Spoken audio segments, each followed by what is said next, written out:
y Exa FM presentan la revista de opinión Democracia, con la conducción y dirección de Gonzalo Rosero. No puede haber diálogo sin libertad de expresión. No puede haber diálogo sin libertad de expresión. Ella es el alma de un pueblo. Sin amilanarse. Sin amilanarse. Este Ecuador amazónico, desde siempre y hasta siempre. ¡Viva la patria! Combatiremos la corrupción. La de ahora y la de ayer. Y la que podría venir. La de adentro y la de afuera. La revista de opinión Democracia. Los temas realmente relevantes, analizados con la visión crítica del periodismo libre. Da inicio la revista de opinión Democracia, el programa en el que usted cree. Comenzamos. Gonzalo Rosero, credibilidad incuestionable.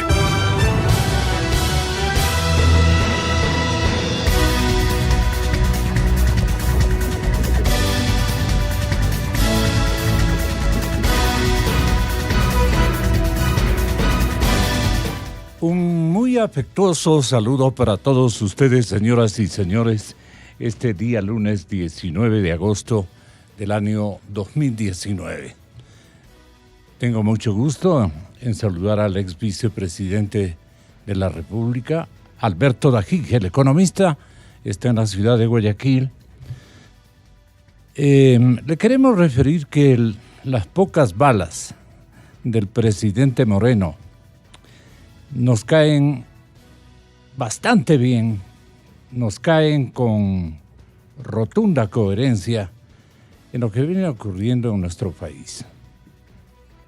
Usted asemeja la circunstancia a una guerra, en donde es muy difícil imaginar una situación más angustiante que cuando se oye el grito: "Se nos acaban las municiones", y el enemigo sigue disparando reiteradamente.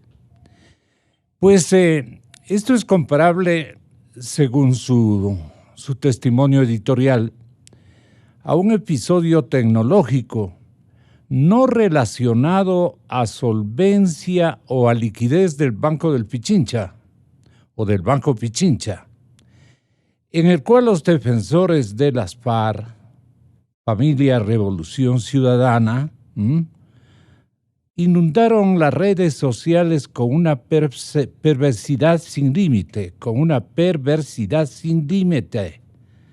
tratando de provocar un injustificable pánico financiero, sin importarles ni la gente ni el país. Obvio, porque nunca les ha importado a estos sectores. Demuestran, dice Alberto Dajic, dice usted, señor economista, cuántas balas tiene ese enemigo de nuestro país, el enemigo del Ecuador. En contrapartida, los imprescindibles toques de reforma con flexibilización laboral, independencia del Banco Central, una reinstitucionalización de la superintendencia de bancos, flexibilización de los mercados financieros. Le pedimos atención al público, reformas para que exista un mercado de capitales hoy inexistente y tantas otras cosas que hay pendientes en el Ecuador, dice usted, cuando son enfrentadas al espacio político y a la capacidad de maniobra que le queda al régimen, comprueban las muy pocas balas que todavía tiene el gobierno para disparar. Y claro, la pregunta es, ¿y si se le acaban las balas? Economista, buenos días, placer tenerlo. Buenos días, gracias, licenciado, y buenos días a toda la inmensa audiencia de Radio Democracia. Efectivamente, el artículo que usted cita, le agradezco por la cita, que salió publicado en Diario El Universo el día de ayer, hace una reflexión sobre algo que estamos viendo, ¿verdad?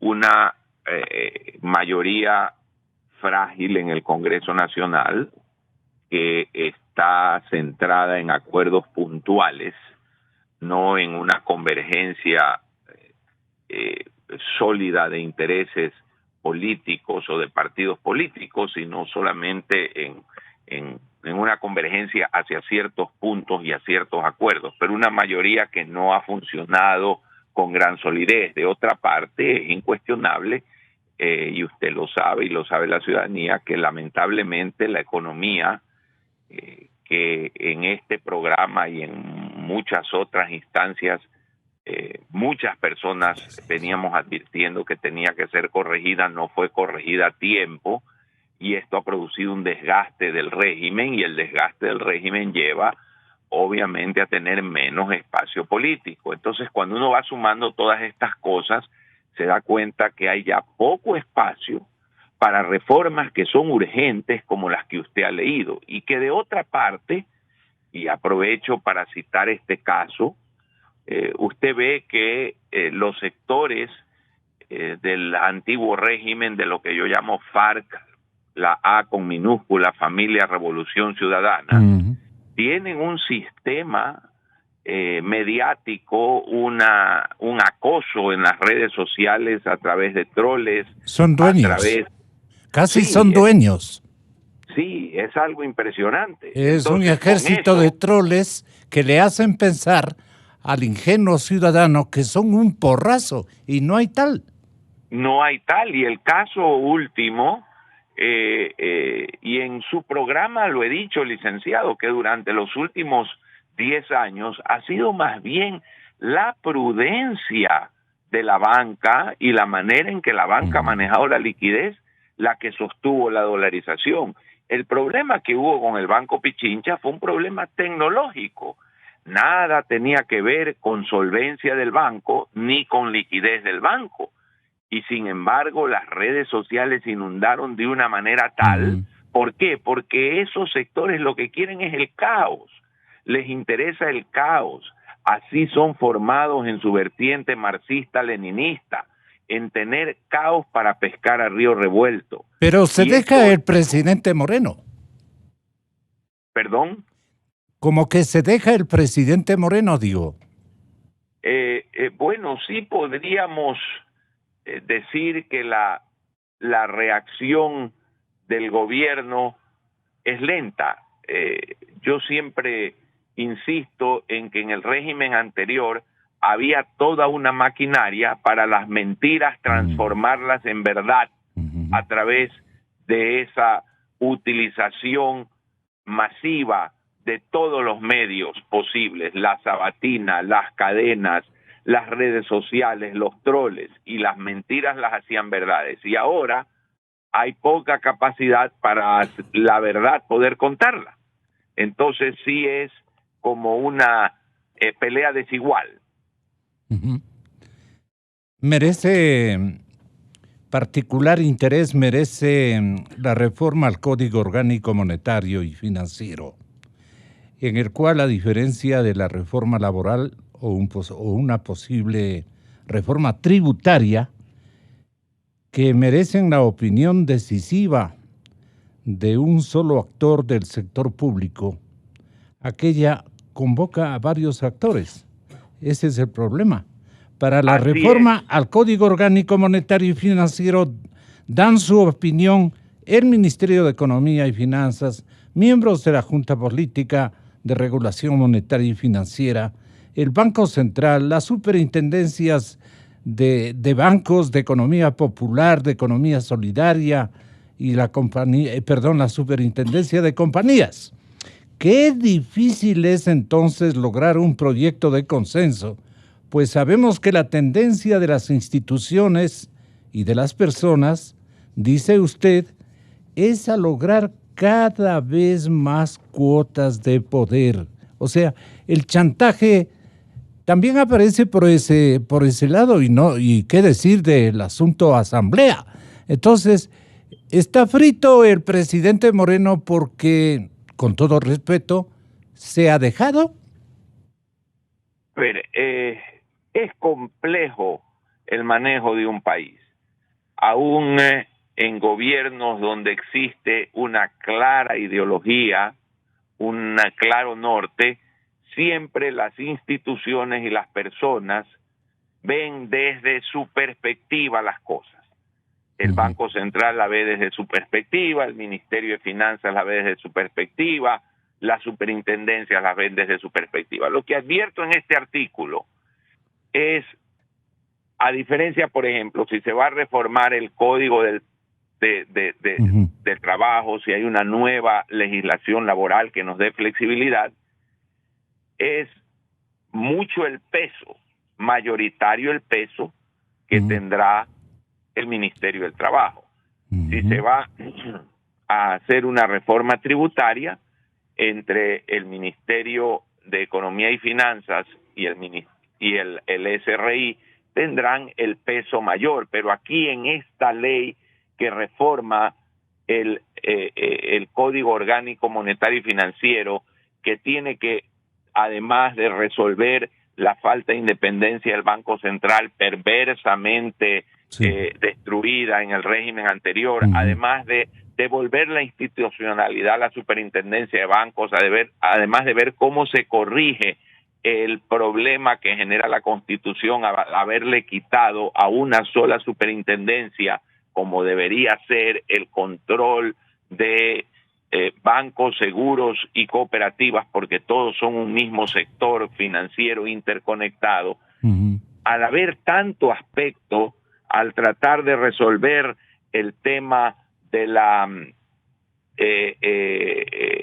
política, que no puede existir política monetaria con una junta en un país donde no hay política monetaria. Son tantos los aspectos que entonces hay que tener la voluntad de todos, coordinar a todos y tener la decisión de ir con un norte claro. Yo estoy convencido que todavía quedan esas pocas balas para hacer estos cambios. Y espero y confío que se puedan hacer. No obstante que no tenemos moneda propia y que el señor presidente cometió, a mi juicio, con todo respeto, el error de mantener a las mismas damas en las comandancias de estas instituciones tan importantísimas y que debían estar bajo la vigilancia y a la orden del señor presidente de la República.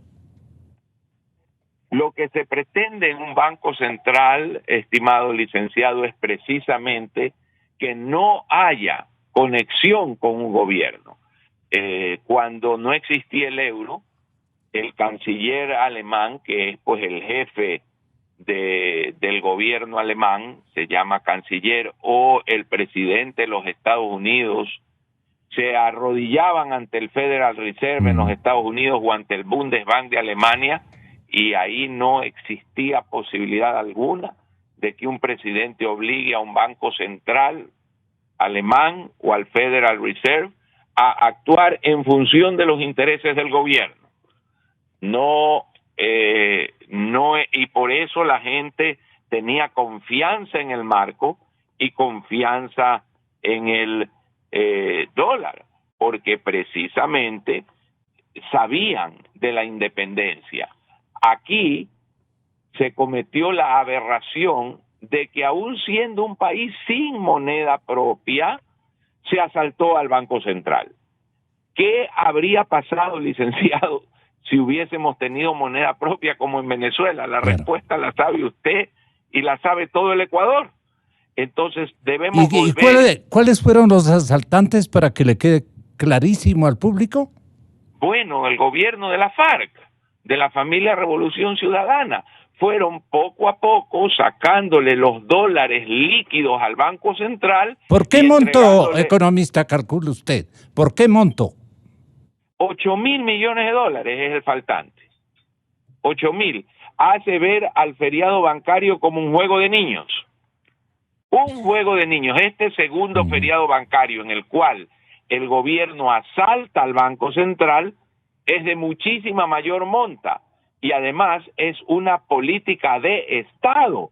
Es decir, es un Estado que produce una asociación para delinquir entre la Asamblea Nacional, que modifica las leyes para poder hacer esto, entre el Frente Económico, Ministerio de Hacienda, el Banco Central y el propio Ejecutivo, que todos producen tanto los cambios en la ley cuanto las acciones posteriores para ir sacando la liquidez del Banco Central, cosa que fue advertida por mi persona directamente al presidente de la República en el año 2015 en un debate en la televisión, donde se le dijo que eso era una barbaridad, pero con la soberbia que caracterizaba a los actores de aquel entonces, se reían de esas cosas.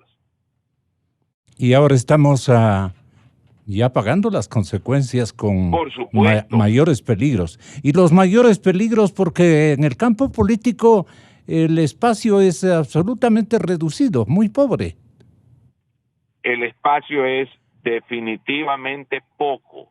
Por eso las escasas balas que quedan tienen que ser bien usadas para producir esos cambios legales que van a dar como resultado transformaciones cualitativas que no se pueden medir en números como se mide, por ejemplo, la reducción de un déficit, como se mide el aumento de ingresos. Estos cambios cualitativos de independencia del Banco Central, de apertura al mercado de capitales, de flexibilización laboral, son cosas que en el tiempo podrán ir abriendo lentamente la posibilidad de que el Ecuador crezca y resuelva el problema de la pobreza. ¿Por qué el presidente Moreno exhibe tanta incertidumbre economista? Con eso me despido.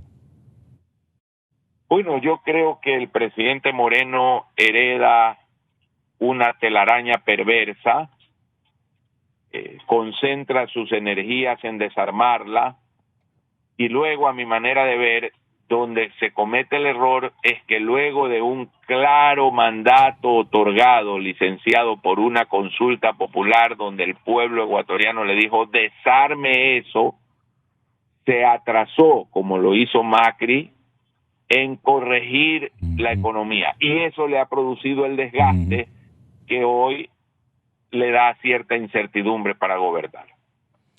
Muchísimas gracias por habernos atendido, ex vicepresidente. Muy buenos días. En el estudio, el señor doctor Mario Prado Mora, conocido opinador, hombre de mentalidad abierta y que sabe decir las cosas por su propio nombre. ¿Cómo le parece este escenario a usted? ¿Exagera Alberto Dagig? Son realidades que podemos verlas y cómo copa el desnivel de incertidumbre el señor presidente de la República. Buenos días, Gonzalo y a la audiencia. Buenos días, Mario. Yo creo que es fundamental que en este momento analicemos el futuro inmediato y hagamos una invocación para que todos los problemas que están en el camino sean resueltos. ¿Cuáles son los problemas que están en el camino? Claramente se ve una tendencia de la reducción del gasto público, sin embargo, no se acaba de tener claro el horizonte de cómo se va a completar la reducción de ese gasto público. Está sin resolverse el problema de los subsidios y el debate está en la mesa, pero nadie quiere afrontar la responsabilidad de terminar los subsidios. ¿Quiénes deberían? No es una tarea solo del gobierno, sino que es una tarea de los agentes económicos y es una tarea de los partidos políticos y los líderes políticos. Pero dice que está dominando las farmas. Entonces, tenemos un problema gravísimo, que se consumen recursos, ese consumo de recursos son los subsidios, es un problema recurrente en la economía ecuatoriana de los últimos 20 años. Nadie se atreve a solucionar el problema del gas, nadie se atreve a solucionar el problema de los precios de los combustibles y se genera un gasto fiscal enorme que está presente. Todos sabemos que está presente, pero nadie se anima a arreglarlo. Y el que se quiere animar a arreglar automáticamente tiene la crítica de los demás. Cae abatido porque los demás no están pensando en función del interés del país, sino que están pensando en función de las próximas elecciones y de los votos que van a perder si es que apoyan una iniciativa de este tipo. Usted tiene un segundo gran problema. Un problema que lo tiene a la vista. Todos los ecuatorianos lo tenemos a la vista. Y es la permanente disminución del empleo adecuado. Cada vez es menor el número de empleos adecuados. Y siendo cada vez menor el número de empleos adecuados, se tiene que llegar a una solución. Pero esa solución se ve postergada. Usted ve que, según la última estadística, los empleos adecuados se han reducido al 35% de la población económicamente activa. Y resulta que todo el esquema jurídico que tiene que ver con el empleo está enfocado ¿a qué? Está enfocado a proteger a quienes tienen empleo. Y no existe ningún esfuerzo por crear un marco jurídico adecuado que permita a quienes no tienen empleo adecuado incorporarse al mercado laboral. Entonces, usted nuevamente se hace la pregunta, ¿por qué sucede esto? Y la respuesta es porque estando el problema ahí al frente y percibiéndolo, tocándolo todos, quienes tienen que tomar las decisiones no están pensando en función de que hay que solucionar ese problema, sino que lo están proyectando hacia las futuras elecciones y dicen, si yo tomo esta posición voy a perder votos. Entonces sigue el problema estructural acentuándose. Con una particularidad, usted ve la pérdida del empleo adecuado, la disminución del empleo adecuado, y simultáneamente como consecuencia de aquello, ve el debilitamiento de las finanzas del IES. Obviamente, si es que hay menos aportantes al IES, se va a disminuir el flujo de caja hacia el sistema de seguridad social. Finalmente, usted tiene un problema que está presente, es el problema de que se tiene que arreglar el sector fiscal, que en el país se genera un debate que en mi concepto es estéril. Aquí se debate cómo financiar el déficit fiscal, cuando lo que deberíamos estar hablando es cómo reducir el déficit fiscal. Porque es distinto financiar el déficit fiscal. Usted financia el déficit fiscal con empréstitos. El Ecuador fue por el sendero de llegar a un acuerdo con el Fondo Monetario Internacional. Está trabajando en ese sendero, pero claramente se ve que va a incumplir las metas programadas. ¿Por qué? Porque sigue postergándose la solución. El Ecuador firmó la carta de intención, se comprometió en el mes de octubre del año 2019 a presentar una reforma tributaria, y esa reforma tributaria básicamente lo que busca es incrementar los ingresos con la finalidad de disminuir el déficit, no con la finalidad de financiar el déficit. Igualmente, están siendo evidente el problema existente. Los actores políticos, los actores de opinión, toman una posición de distancia frente al problema y de no quemarse las manos porque están pensando en la próxima elección. Entonces, fritos. Un poco le estamos dejando al gobierno, solitario. Solo, a un gobierno que ha ido perdiendo el capital político y que ha ido perdiendo el capital político precisamente porque entendió que que el gobierno debe hacer las veces de un gobierno de transición que pone fin a una época negra, a una época de abuso, a una época de autoritarismo y recupera la democracia. Entonces, nos quejamos de que el gobierno no tiene capital político y como no tiene capital político no puede enfrentar estas difíciles circunstancias que nos conviene a todos los ecuatorianos resolver, porque nos conviene a todos resolver. Mientras más pronto resolvamos, la certidumbre se va a hacer presente, se va a recuperar el ánimo, van a volver las inversiones. ¿Y también el sector empresarial no cree que ha perdido líderes? Mire, yo creo que el sector empresarial lo que está haciendo es... Líderes orientadores. Mire, yo creo que el sector empresarial tiene líderes orientadores.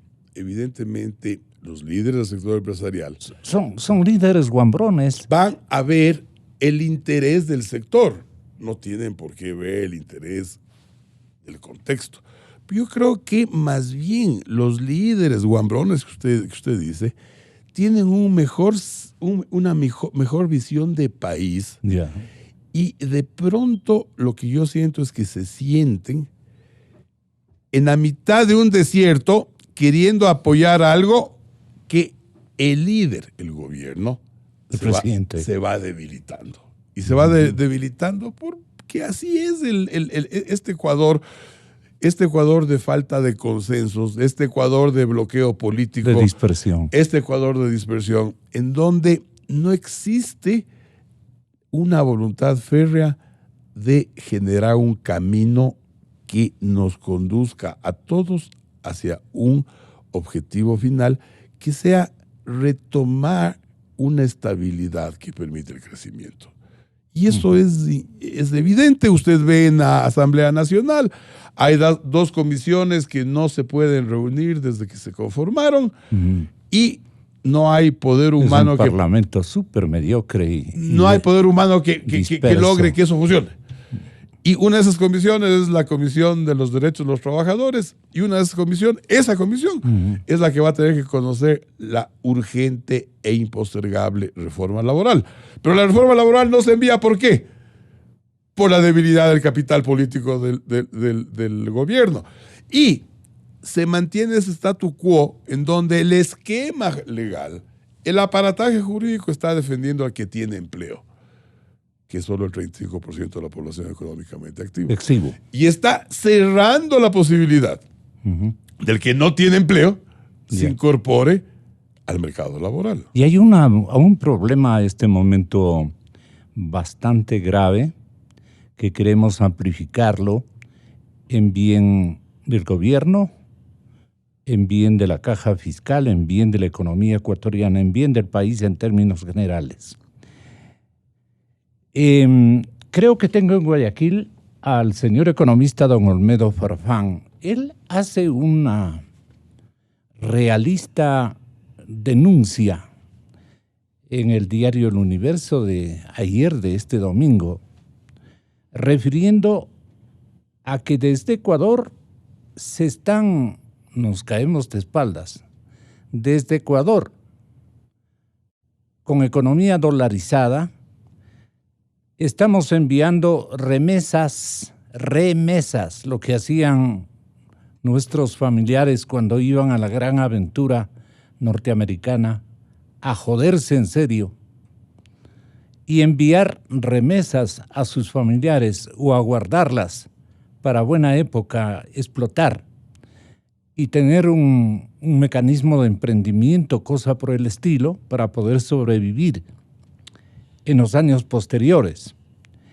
Eso están enviando desde Ecuador colonias de migrantes de 117 países. El asunto es tremendamente grave y El Universo publicó un par de páginas íntegras dedicadas a señalar cuáles son esos países. Uno de ellos, por ejemplo, son los chinos. Increíble. Los chinos, los nigerianos, los africanos, hasta gente de Benín. Flujo de remesas remitidas desde Ecuador en el primer trimestre del 2019 de este año. En los 3 primeros meses de este año, hemos enviado 141,000 millones de dólares. 41 millones. Sí, estoy exagerando. 141 millones de dólares, que es una cantidad súper significativa, un 94% más a las enviadas en igual periodo en el año anterior, que se mandó 72 millones se ha mandado el año anterior. El 81% corresponde a los envíos de ciudadanos colombianos, peruanos y chinos hacia sus países, hacia sus países. No están mandando a otro destino, sino a sus propios países, a sus familiares en esos países, reprisando la enorme odisea ecuatoriana de montones de años. Aprendieron de nosotros, pero rescatando de la primera potencia monetaria del mundo, que es de Estados Unidos, pues lo que hicieron o lo que hicimos con nuestros familiares. Este monto generado de actividades que vienen a cumplir estos mismos sectores, estos migrantes que han ocupado, prácticamente le han tomado al país como una enorme fábrica, una factoría de ocupación, de intuición para los negocios.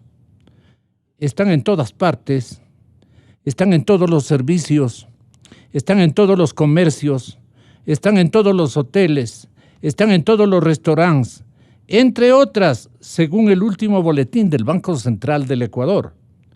Las primeras 3 naciones fuera del continente americano donde más se destina dinero desde el país en 2019 son, a saber, China en Asia, más Benín, Nigeria en África, pero hay más países africanos. De Nigeria salieron más de los que entraron, por lo que hay un saldo migratorio negativo. Los que están aquí convocan, y como el señor presidente de la República lo puso en cámara ligera, porque ese es el verdadero término, cámara ligera, no cámara lenta. La cámara ligera le encanta al presidente y le puso un plazo, como diciendo, vengan rápido porque esto se acabe el 26, creo que por ahí hay una fecha que me ayudarán mis asistentes aquí en el estudio a ubicar. Dio un plazo para que presenten la solicitud de visas. Entonces los familiares que han llegado acá les dicen a los otros compatriotas o familiares igualmente, vengan rápido porque todavía hay un periodo en el cual ustedes pueden ingresar al Ecuador. Entonces yo imagino que la solidaridad, el espíritu que yo he destacado y hemos tenido siempre, está pasándose absolutamente de la raya, porque nos están aprovechando y llevándose a manera de remesas 117 países, cantidades muy significativas. Ahí, ¿qué nos puede decir Mario Prado Mora? Gracias, Gonzalo. Sabe que yo leí con atención el artículo que usted se refiere y hice una contrastación con la recaudación, hice una contrastación con la recaudación del impuesto a la salida de divisas. Un momentito, Olmedo. Y respecto al movimiento de recaudación del impuesto a salida de divisas, no encuentro un incremento de salida de capitales. Más bien, en lo que va del año, la recaudación del impuesto a la salida de divisas está por debajo de las metas. Y claro, habría que estudiar más profundamente. De pronto, si usted tiene 175,000 migrantes permanentes en el Ecuador, es de suponer que pueden generar un ahorro de $1,000 en el año y enviar a sus familiares $1,000 en el año. 175,000 por 1,000 llega automáticamente a usted llega el resultado de 175 millones. Sin embargo, pero hasta el 25 de agosto. En la estadística de recaudación de impuestos a la salida de divisas no se nota un incremento de salida de divisas, más bien hay una disminución de la salida de divisas. Yo eso tengo acá está revisado la página web del Servicio de Rentas Internas. Hasta julio, en la programación determinada que debía haberse recaudado como 740 millones de dólares, y en verdad solo se ha recaudado 680 millones de dólares, 670 millones de dólares. Pero Entonces, les resulta fácil enviar, porque mire, los migrantes que trabajan en Ecuador refieren que el costo de enviar dinero a través de los couriers es de alrededor del 10% del valor que se está enviando. Si son 500, por ejemplo, la empresa resta 40. ¿Es a su juicio costoso el envío? Creo que no. todo depende, porque Claro. Para estas economías, claro, así es. $40. Pero como le repito, 50, yo viendo sí. la evolución de la recaudación del impuesto a la salida de divisas, no encuentro un incremento. Verá. Los couriers están obligados a actuar como agentes de retención cuando hacen los envíos, salvo que los envíos estén yéndose por un canal informal, ni vía transferencia bancaria ni vía courier. Esa podría ser una explicación. El señor economista Olmedo Farfán cuajó una entrevista con el compañero Javier Ramos de la redacción de El Universo, Universo Guayaquil. Y él dice, 4 familias procedentes de Afganistán, Arabia Saudita, Irak y Siria se instalaron en el último año en el edificio donde el analista económico Olmedo Farfán vive en el sector de La Carolina, en el centro norte de Quito. Una muestra de la migración de países de otros continentes, incluso que vienen del África. ¿A qué responde el incremento de las remesas que se envían al exterior desde Ecuador? Le preguntó Javier Ramos y nosotros le reproducimos incluso la interrogante al economista Farfán. Buenos días, Olmedo. Muy buenos días a todos y a todos los radioescuchas, ¿no? Sí, ahí le dejé la pregunta. ¿A qué responde el incremento de las remesas que se envían al exterior desde nuestro país, Olmedo? Mire, hemos visto en los últimos meses, digamos, una afluencia mucho más grande de extranjeros en el país, ¿no? Y más que nada en un medio donde ya comienzan a formalizarse las relaciones de empleo, ¿no? Entonces, es decir, ya pueden ellos contar con un empleo mucho más formal. Como usted lo había mencionado, nos encontramos principalmente en el sector de los servicios, por ejemplo. Aquí mismo en Quito no hay lugar de centro de diversiones, de actividades o de paseo de familia en que no los encontremos, como baristas, en servicio al cliente, en la cafetería. Entonces, a medida que estas entidades contratantes también tienen que responder ante las exigencias del Ministerio de Trabajo, recuerde usted que ahora se sanciona también a las empresas que incumplan con el pago de sueldo mínimo, etcétera, etcétera. Entonces, esto formaliza ya esa relación trabajador-empresa y por lo tanto brinda más estabilidad al trabajador, a este tipo de trabajador, y le brinda también la oportunidad de contar con un ingreso fijo, un ingreso adecuado, llamémoslo así entre comillas, que le permita a esta persona comenzar a realizar todo este tipo de remesas, porque ese es básicamente el objetivo de todos en los primeros años, no de todos estos migrantes. Los primeros años lo dedican hasta luego ya poder traer a sus familias si la economía lo permite y si el sistema legal también lo faculta. Entonces vemos que incluso existe mucho plazas de trabajo para estos inmigrantes ya a un nivel mucho más elevado. Los que yo le mencionaba, por ejemplo, ya tienen cargos gerenciales en empresas o son emprendedores. Si usted ve aquí en Quito, por ejemplo, en la Mariscal, en la zona de la Portugal, en la zona de la República de El Salvador, ya va a ver usted pequeños emprendimientos, claro. Aparte ya oficinas de representaciones de estos países, ¿no? Entonces, pero antes eran nichos de ecuatorianos. ¿En qué sentido? No, o sea, que se dedicaban también a estos emprendimientos en la calle, nuestra gente, nuestros desempleados, nuestra gente con imaginación. Ahora, ellos lo han hecho en otros ámbitos que seguramente ellos han creado, ¿no? Y con éxito. Vaya el mérito de ellos también. Sí, porque usted ve que son dueños de sus propios negocios, por ejemplo. Ya diga son emprendedores, sí.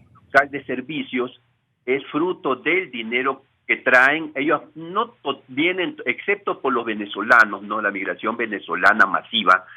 Las otras nacionalidades no vienen en unas condiciones de pobreza equivalentes a los colombianos. Vienen quizás con un poco de capital que les permite. Por otro lado, sí es admirable en cierto sentido ver, por ejemplo, la unión que existe entre las comunidades del Medio Oriente. Ellos se ayudan entre ellos a poner emprendimientos. Son solidarios. Exacto, son muy solidarios, al contrario. ¿Y a qué atribuye usted, Olmedo? 117 países envían remesas desde Ecuador. ¿Por qué? ¿Por la moneda seguramente se han aficionado de nuestro país? Tenemos la suerte de contar, bueno, en ciertos casos, pues en algunos casos se convierte en una ligera desventaja, como en el ejemplo de comercio exterior, pero el contar con una moneda fuerte como es el dólar permite tener a todos una economía, no digamos boyante, digamos estable, es decir, usted puede planificar a largo plazo, a mediano plazo por lo menos, ¿no? Y en todos casos a largo también, porque sabe que esa moneda es fuerte y no va a estar sujeta a las continuas devaluaciones. Claro, minimiza el riesgo, digamos.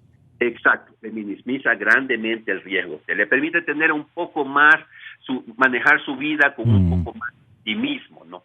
Por lo menos eso. Sí. Y la lista de 117 países, ¿por qué la coincidencia de tantos? Me pregunto yo, ¿no? Mire que tenemos países que uno jamás se hubiera equivocado. Sí. Mire, digamos así, hay países como, por ejemplo, usted encuentra Pakistán, del África, ¿no?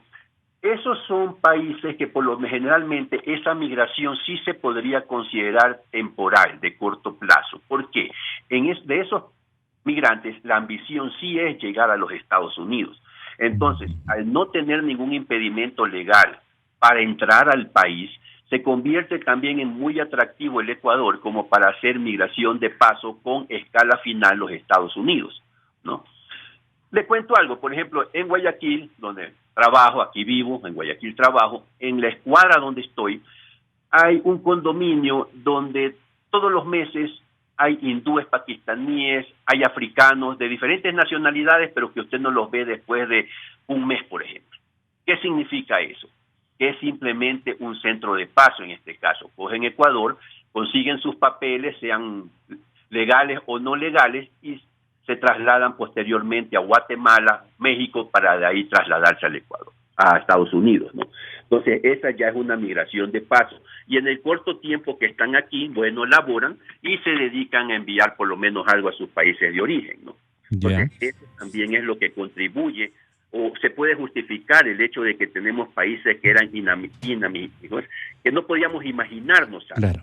¿Y por qué logran ellos, digamos, estabilizarse a través de emprendimientos que le dan forma y que le dan sustento y se quedan? Porque con creatividad, con buena voluntad, hacen lo que seguramente los nuestros no quieren hacer, que andan paseando en las barriadas populares sin oficio ni beneficio, como decían nuestros abuelos. Entonces, debe haber también un sesgo, en buen sentido, virtuoso de parte de esta gente que ejecuta tareas más competitivas que los nuestros. No sé, ¿qué me puede explicar, Olmedo? A ver, pueden verse dos razones. Primero esa, ¿no? La actitud hacia el ansias de supervivencia los hace ofrecer un mejor, por ejemplo, calidad de servicio en el trabajo. Por eso es que los vemos mucho nosotros en centros de actividades y lugares de turismo, hostales, restaurantes, etcétera, ¿no? Tienen una actitud que, si usted se fija, es mucho más. ¿Se acuerda que nosotros siempre decíamos los colombianos son los expertos en servicio al cliente? la actitud que tienen. Entonces, ¿qué pasa? Sí, esa actitud contribuye mucho. Segundo, asumiendo que hay un empresario que tiene la oportunidad de entre pagarle a alguien el sueldo básico, no digamos que ya se está pagando menos el básico, y tiene este graduado, por ejemplo, de un universitario en turismo y todo, no le puede pagar el básico, tiene que pagarle por lo menos 200 más. Entonces le sale mucho más, menos costo para él, le sale emplear a alguien, digamos, de otra nacionalidad, ¿no? Entonces esa es la actitud. Okay. Porque no es que se les está pagando menos en muchas empresas. Lo que pasa es que ciertamente nosotros los ecuatorianos sí exigimos, por ejemplo, porque hemos invertido en nuestra educación, por ejemplo, salimos de la universidad, no queremos ganar el básico, queremos ganar por lo menos unos $600, $700. En cambio, el empresario encuentra que es mucho más rentable para él sencillamente darle esa plaza de trabajo al que va a trabajar por el sueldo básico, ¿no? Esa también es otra de las, digamos, puede ser otra de las causas por las cuales usted ve esa preferencia, esa tendencia a seguir, digamos, empleando extranjeros, ¿no? Muchas gracias, señor economista. Hasta siempre. Quiero que tenga la bondad, Mario Prado Mora, de hacernos conocer su punto de vista. Solamente que la lista es larguísima, pero acá están países receptores de remesas construidas, se puede decir, en Ecuador.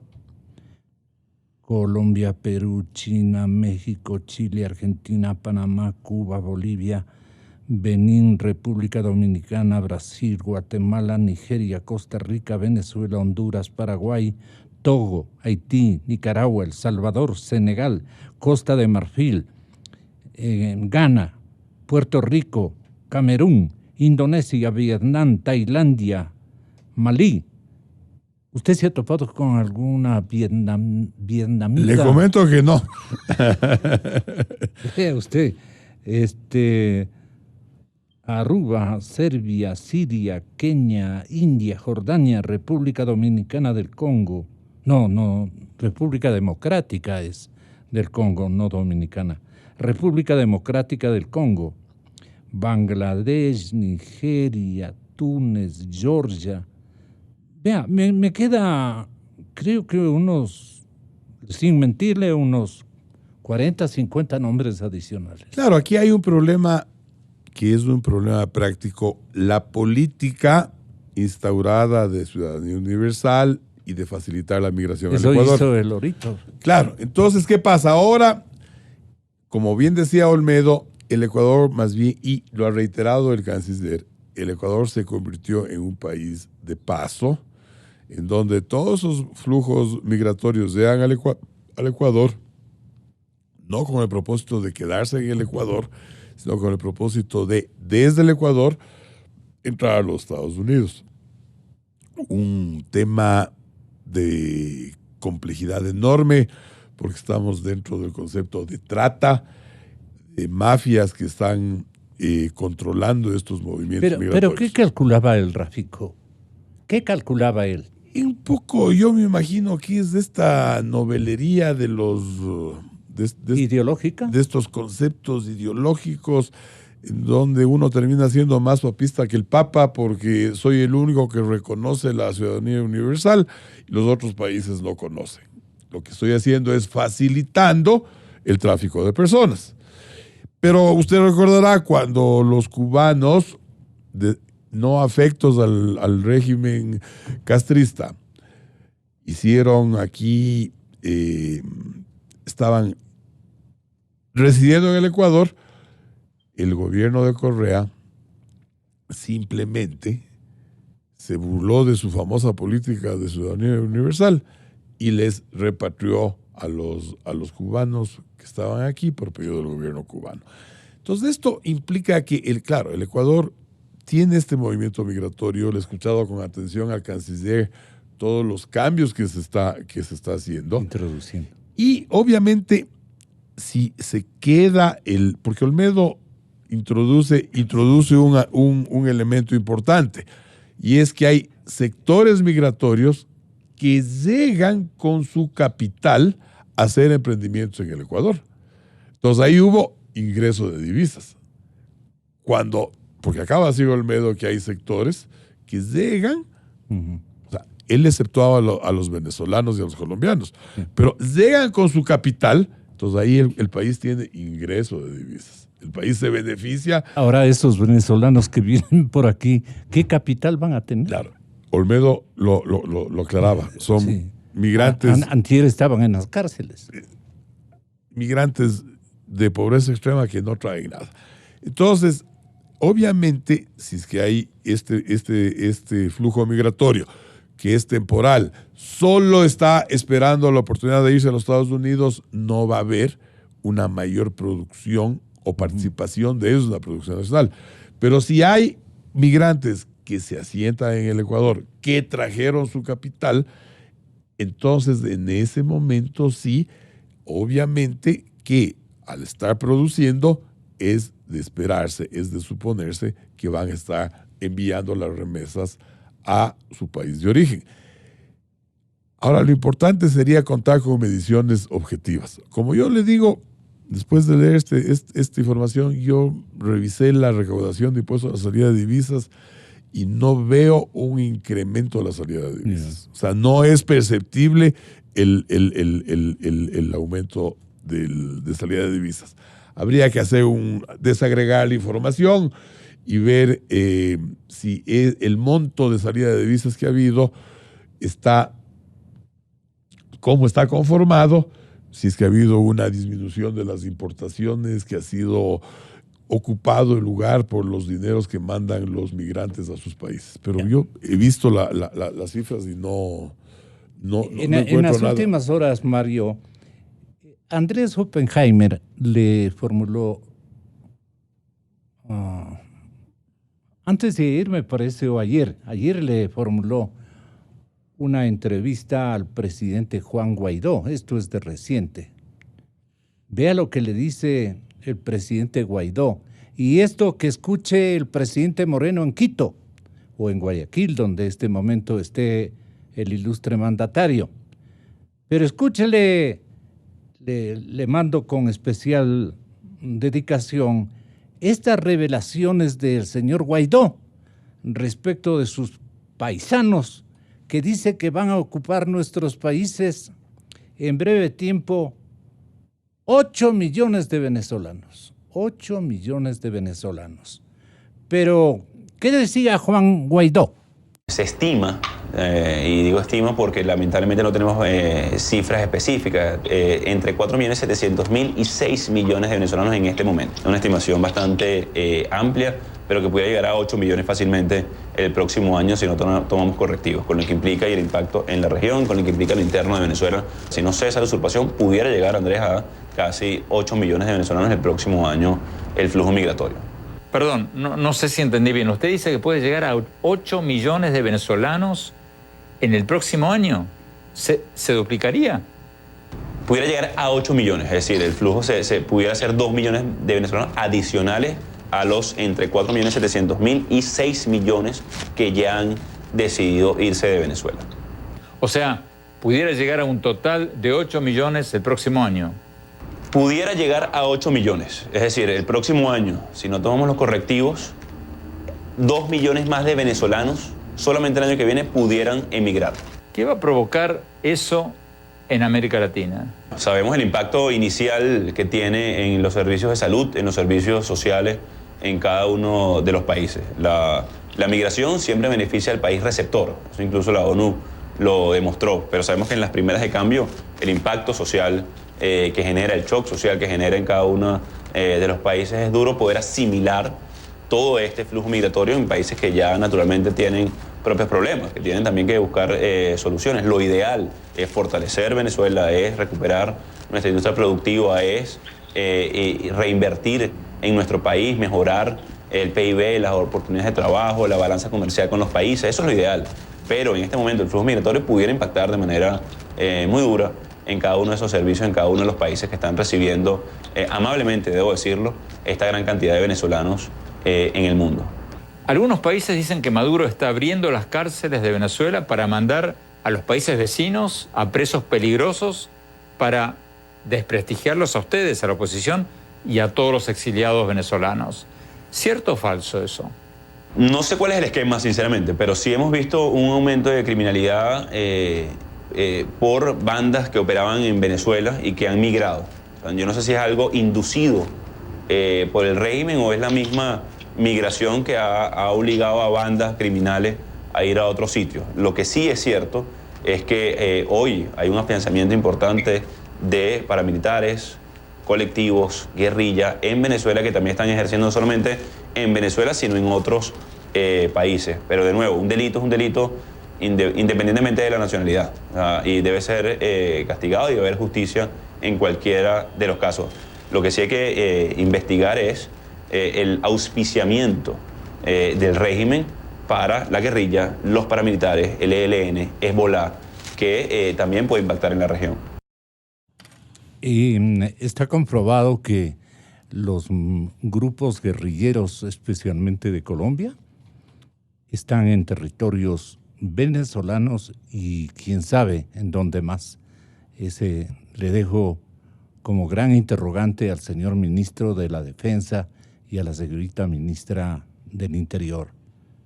¿Y ahora qué hacemos? Ellos podrían leer el libro Rehenes de Arturo Torres y María Belén Arroyo. Claro. Y solo de la lectura de ese libro creo que podrían llegar a conclusiones muy importantes respecto de lo que pasa. Oportunamente los esposos de lo que pasa en la frontera, ¿no? Compañeros periodistas establecieron la circunstancia por la que estamos atravesando con esos migrantes. Claro, entonces el problema de la migración, sí. El problema de la migración venezolana es una migración. Llega al Ecuador y de paso hasta llegar a Chile o la Argentina. Como se van cerrando esas fronteras, se quedan en el Ecuador.